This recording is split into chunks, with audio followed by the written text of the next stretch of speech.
Hi అండి అందరికీ. బీరకాయ టమాటా కూర ఎలా తయారు చేయాలో చూసేద్దాం రండి. అందుకోసం ముందుగా 2 బీరకాయలు తీసుకోవాలి, 4 టమాటాలు, 2 ఉల్లిపాయలు. అవి బాగా శుభ్రంగా కడిగి పైన తొక్క కోసుకోవాలి. కోసుకున్న తర్వాత స్టవ్ వెలిగించి ప్యాన్ పెట్టుకొని తర్వాత 3 చుట్లు నూనె వేయాలి. తర్వాత జీలకర్ర, ఆవాలు వేసుకోవాలి.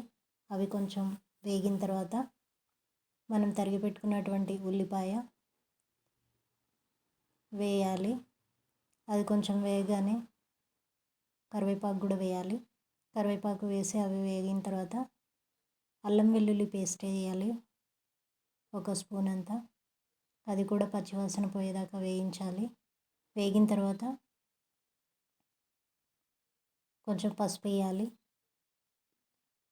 అర స్పూన్ పసుపు వేయాలి.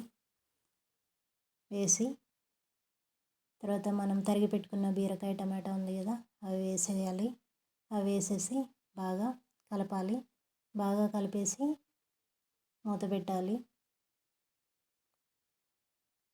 ఒక 2 నిమిషాలు తర్వాత మనము సరిపడా ఉప్పు వేయాలి. నేనైతే 1 స్పూన్ ఉప్పు వేస్తున్నాను. 1 స్పూన్ ఉప్పు వేయాలి. ఉప్పు వేసి మళ్ళీ ఒకసారి కలిపేసి మూత పెట్టేయాలి.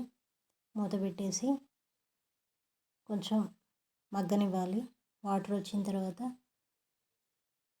మనం కారం కూడా వేసేసుకోవాలి. నేనైతే 1 స్పూను 1.5 స్పూన్ వేస్తున్నాను. వేసి బాగా కలిపేసి బాగా ఉడకనిచ్చేసి చివరిగా కొత్తిమీర వేసి తీసేసేయాలి. అంతే. ఎంతో సింపుల్ అండ్ టేస్టీ అయిన బీరకాయ కూర రెడీ అయిపోయింది. ప్లీజ్ సబ్స్క్రైబ్ చేయండి.